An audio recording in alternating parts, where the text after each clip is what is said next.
Bismillahirrahmanirrahim. Assalamualaikum warahmatullahi wabarakatuh. Ini saran dan nasihat dari Leonardo da Vinci. Nah, katanya Leonardo da Vinci, telah lama aku perhatikan, ternyata orang-orang sukses itu jarang yang hanya duduk dan pasrah atas apa yang terjadi pada diri mereka. Mereka keluar dan mengalami banyak hal. Jadi ini dalil untuk jangan males. Banyak yang tanya ke saya, Pak, caranya biar tidak males itu gimana? Ya jangan males. Tidak ada caranya, pokoknya jangan males saja. Kalau kamu merasa, wah saya ini males, ya sudah bangkitlah. Paksa dirimu untuk bangkit, cuma itu. Dan biasakan untuk beraktivitas, cuma itu. Karena manusia itu hidup dengan apa yang dia biasakan. Kalau kamu biasa santai-santai, kongko-kongko, enak-enakan, ndak ngapa-ngapain, ya kamu akan terbiasa dengan itu. Maka satu-satunya jalan keluar dari zonamu, aktiflah. Jadi kuncinya itu. Katanya Leonardo kan, saya sudah cek sendiri, semua orang sukses itu ndak ada yang dengan diam dan pasrah. Sukses di bidang apapun, sukses di bidang apapun. Tapi saya suksesnya ingin di bidang sufi ya Pak, yang pasrah, rela misalnya.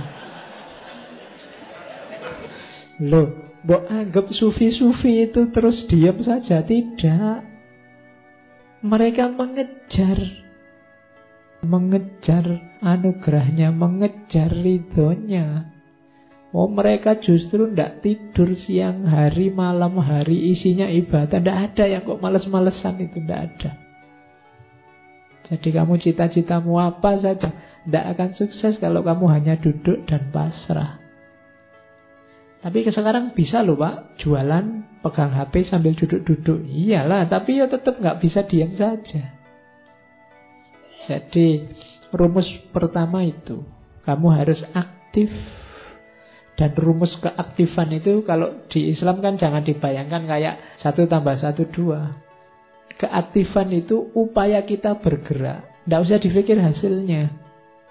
Kadang-kadang karena mikir hasil ini kan terus kita jadi pesimis. Alah Pak, saya kejar kayak gimana pun yo, tidak mungkin kelihatannya kan terus itu. Karena kamu bergantung pada amalmu, bergantung pada tindakan.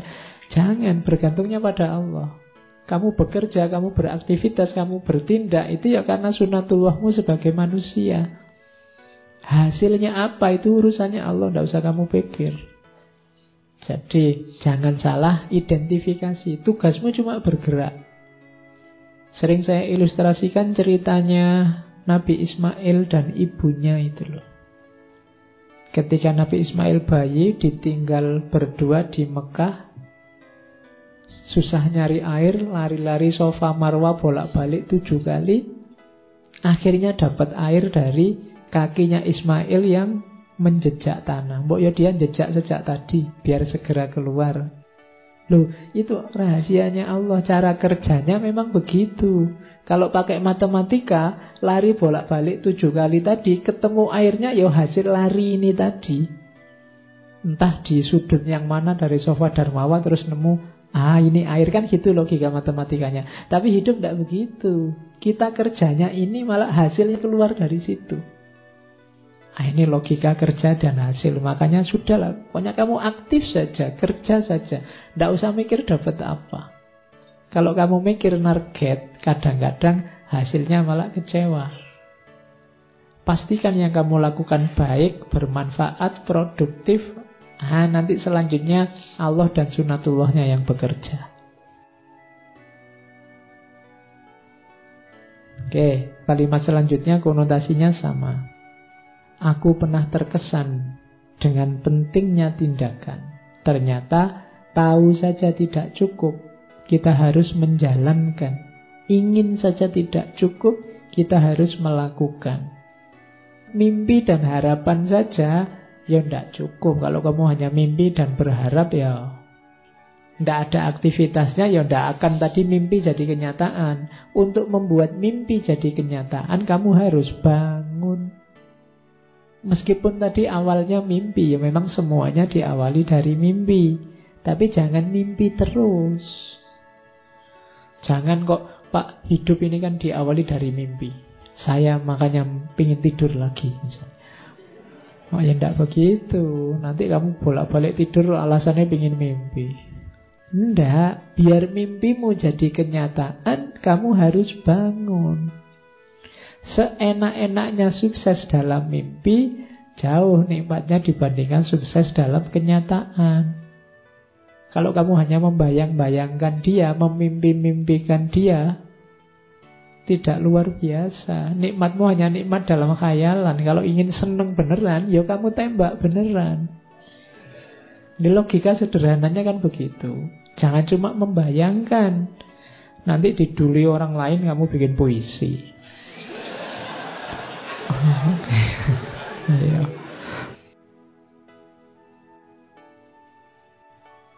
Oke ya, terus ini analogi dari Leonardo da Vinci. Besi berkarat karena tidak dipakai. Air yang diam akan kehilangan kejernihannya dan dalam suhu rendah dia akan beku. Demikian juga dengan ketidakaktifan akan melemahkan pikiran. Maka kita harus merentangkan diri kita sampai batas akhir kemungkinan. Kalau kurang dari itu berarti dosa, baik pada Tuhan maupun pada manusia. Itu maksudnya apa? Wujudkan potensimu, gunakan fasilitas, kekuatan, daya yang diberikan oleh Allah 100% semaksimal mungkin. Kalau tidak berarti dosa. Kenapa? Allah memberi kita sia-siakan. Allah memberimu mata, memberimu akal, memberimu tenaga, kekuatan, telinga. Semuanya ini kan fasilitas dari Allah. Manfaatkan semaksimal mungkin untuk kebaikan, cita-cita kebenaran, cita-cita keindahan yang kamu miliki. Kalau ada yang tidak kamu gunakan atau kamu gunakan setengah-setengah, katanya Leonardo ini, berarti kamu sedang berdosa. Pertama, dosa pada Allah karena menyia-nyiakan anugerahnya. Kedua, berdosa pada manusia yang lain karena kamu harusnya bisa memberi manfaat besar, tapi tidak jadi karena kamu malas. Jadi itu pesannya Leonardo. Kalau hanya dilihat pesannya saja kan tidak terbayang orang seperti Leonardo bisa ngomong kayak gini. Kamu ngertinya kan cuma lukisan-lukisan dan inovasi-inovasinya. Tapi tidak akan lahir orang sebesar itu kalau tidak punya filosofi hidup yang hebat. Dan ini diantara filosofi hidupnya. Jangan jadi kayak besi yang diam, karena sedahsyat apapun, sekuat apapun besi, kalau dia diam, maka dia akan berkarat. Air juga begitu, kalau diam maka dia kehilangan kejernihannya, dan kalau suhu turun dia akan beku. Pikiranmu juga begitu, kalau tidak sering digoyang dia akan beku. Kalau dia beku tidak bisa dimanfaatkan.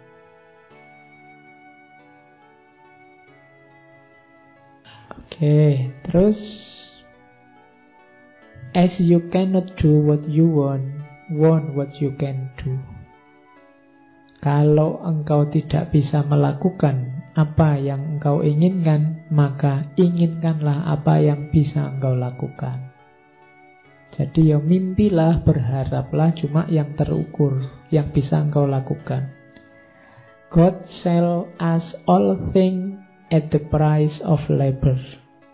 Tuhan itu memberikan pada kita segala sesuatu, tapi ada harganya. Harganya apa? Labor, kerja. Kalau kamu ingin dapat sesuatu, kalau kamu ingin menghasilkan sesuatu, mewujudkan sesuatu, akan diberikan oleh Tuhan, tapi tebuslah itu. Ada harganya. Harganya apa? Kerja. Jadi kerja itu harganya. Jangan diam. Makanya kalau dalam Al-Quran, innallaha la yughayyiru ma biqaumin hatta yughayyiru ma bi anfusihim. Jadi perhatikan kalimatnya, innallaha la yughayyiru. Berarti yang merubah tetap Allah, bukan kita. Kapan Allah merubah? Kalau kita yuhoyiru, kalau kita bergerak, berusaha mengubah, nanti Allah akan datang mengubah. Tapi kalau kita diam saja, Allah tidak akan mengubah. Jadi perubahan terjadi karena anugerah Allah. Tapi kapan anugerah Allah datang? Kalau kita beraktivitas, kalau kita berusaha, bekerja untuk mengubah. God sell us all things in the price of labor.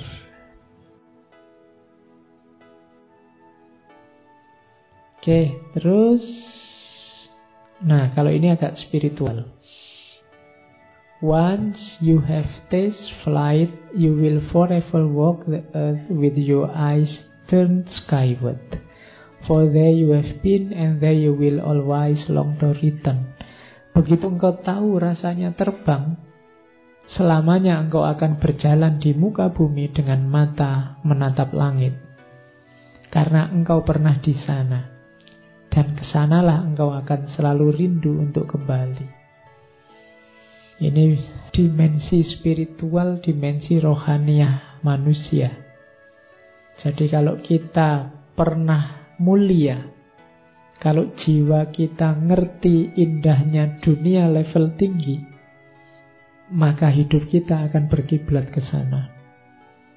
Itu kalau pakai bahasa sufi, kalau kita bisa menemukan nikmatnya, asyiknya, dekat dengan yang tinggi-tinggi, maka dunia bawah tidak akan ada artinya. Kalau hanya kenikmatan fisik yang kita kenal, ya kiblat kita akan ke situ-situ saja. Tapi kalau kiblat kita lebih tinggi dari itu, lebih dahsyat dari itu, biasanya ya itu yang akan jadi tumpuan perhatian kita. Jadi hubungannya dengan mimpi tadi. Mimpimu setinggi apa? Itu biasanya sejauh pengalamanmu. Anak kecil yang belum mengalami apa-apa, mimpinya mungkin hal yang rendah. Pingin punya mesin yang bisa mengeluarkan permen terus, misalnya. Pingin punya, itu kan karena dunianya itu. Coba lihat Doraemon itu, bisa keluar mesin macam-macam. Tapi kan yang diminta yang sesuai kebutuhan anak kecil sebesar Doraemon. Coba kalau kamu yang punya Doraemon, wah bahaya. Yang kamu minta mesti yang aneh-aneh. Kenapa bisa beda? Level dunia yang pernah kamu alami, dunia idealmu hanya selevel itu. Kalau kamu ngerti dunia level sangat tinggi, kalau itu kan skywalk, dunia atas. Kalau dalam dunia sufi mungkin ya, kalau kamu ngerti indahnya dunia dekat dengan Allah, mungkin mesinnya Doraemon kamu minta, aku minta alat yang bisa dekat sama Allah terus ngono. Tapi kan tidak mungkin begitu. Karena yang punya Doraemon anak kecil, yang diminta level anak SD. Meskipun harusnya Doraemon sudah punya cucu. Karena dia umurnya kan Nobita itu mulai zaman saya kecil, dia sudah kecil. Apalagi sekarang. Kayak jadi mimpinya orang biasanya sejauh pengalamannya dia. Kalau dia mengalami dunia level tinggi, maka itu yang akan dia kejar. Tapi kalau hanya dunia level rendah yang pernah dia alami, ya mimpinya tidak akan jauh-jauh dari itu. Itu kayak ceritanya Khalil Gibran tentang perdebatan antara pohon kelapa dan rumput. Jadi satu ketika rumput ini mengejek pohon kelapa, ngapain kamu tinggi-tinggi? Kalau ada angin besar kamu akan roboh, patah, jatuh. Mbok kayak aku ini, di bawah saja enak.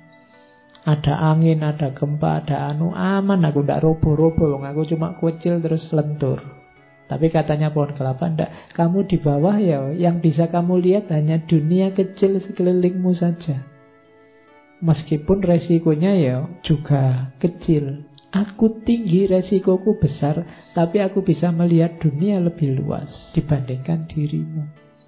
Ya memang beresiko, mungkin ada angin, ada gempa, ada apa, aku akan roboh, mati. Tapi aku sudah tahu dunia yang lebih luas dan lebih indah. Sementara engkau mungkin umurmu panjang, tapi ngertimu hanya itu-itu saja. Nah itu kamu cari di buku-bukunya Khalil Gibran ada.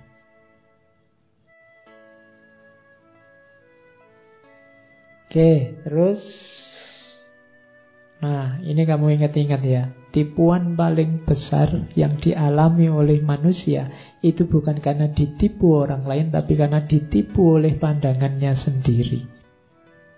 Banyak orang yang tertipu, terjebak oleh pandangannya sendiri. Biasanya kecenderungannya orang itu kalau merasa menemukan kebenaran, merasa cocok dengan satu pandangan, terus dia berhenti di situ. Tidak sadar bahwa pandangan kebenaran yang dia temukan itu ada konteksnya, ada ruangnya, ada waktunya. Mungkin tidak selamanya benar atau tidak di semua tempat benar. Tapi banyak orang yang menganggap pandangannya selalu benar kapanpun dan dimanapun. Akhirnya apa? Dia tertipu oleh pandangannya sendiri. Jadi ya, hidupnya akan susah karena pandangannya sendiri. Coba kamu cek ya dalam hidupmu, mungkin kebenaran-kebenaran, wawasan-wawasan, pemahaman-pemahaman yang kamu miliki, jangan-jangan itu yang membuat hidupmu susah. Jadi kamu tertipu oleh pandanganmu sendiri tentang kebenaran. Mungkin kamu menganggap A ini benar, tapi terus situasi berubah sehingga tidak relevan. Tapi kamu tetap mempertahankan A ini karena kamu anggap sekali benar tetap benar kapanpun dan dimanapun. Akhirnya hidupmu susah karena tidak nyambung dengan kenyataan. Jadi tipuan paling besar yang diderita manusia adalah dari pandangannya sendiri. Maka sering-sering istighfar. Kamu ternyata yang banyak menyusahkanmu itu tidak dari luar dirimu, tapi dirimu sendiri. Engkau sendiri yang menyusahkan dirimu sendiri. Maka hati-hatilah dengan pandanganmu, perspektifmu, pemahamanmu.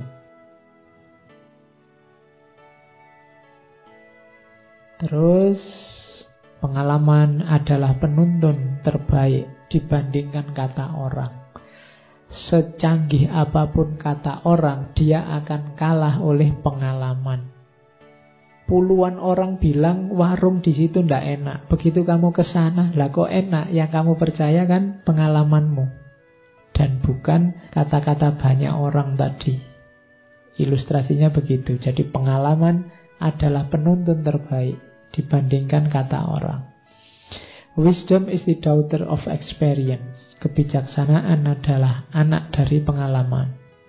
Ndak usah tanya bapaknya siapa. Ya bapaknya ya dirimu, yang punya akal pikiran dan pengalaman. Anaknya namanya kebijaksanaan. Oke, baik. Saya akhiri sekian kajian malam hari ini. Kurang lebihnya mohon maaf. Wallahul muwaffiq, wallahu a'lam bissawab. Wassalamualaikum warahmatullahi wabarakatuh.